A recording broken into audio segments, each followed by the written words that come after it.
વડોદરા શહેરના ટાવર 4 રસ્તા પાસે રેન્જ રોવર ડિવાઈડર કૂદી સિગ્નલ પોલમાં અથડાઈ। વડોદરા શહેરના રાવપુરા વિસ્તારમાં આવેલા ટાવર 4 રસ્તા પર જુબેલીબાગ તરફથી રાવપુરા તરફ જઈ રહેલી એક વૈભવી રેન્જ રોવર કાર ભયાનક અકસ્માતનો ભોગ બની હતી।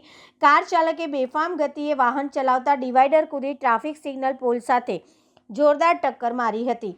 ટક્કર એટલી ગંભીર હતી કે કારનું એક ટાયર નીકળી ગયું હતું અને એરબેગ પણ ખુલ્લી પડી ગઈ હતી।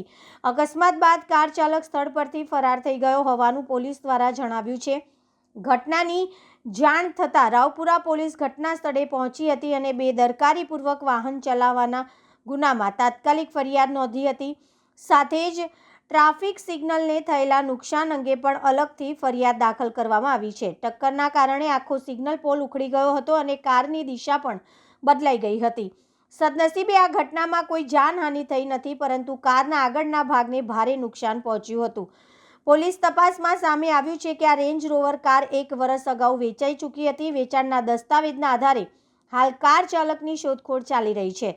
પોલીસે પણ તપાસ કરી રહી છે કે ચાલક નશાની હાલતમાં હતો કે નહીં, કારની ઝડપ કેટલી હતી અને અકસ્માત કયા કારણસર થયો। હાલ સરકારી મિલકતને નુકસાન પહોંચાડવાના ગુનામાં વધુ તપાસ હાથ ધરવામાં આવી છે।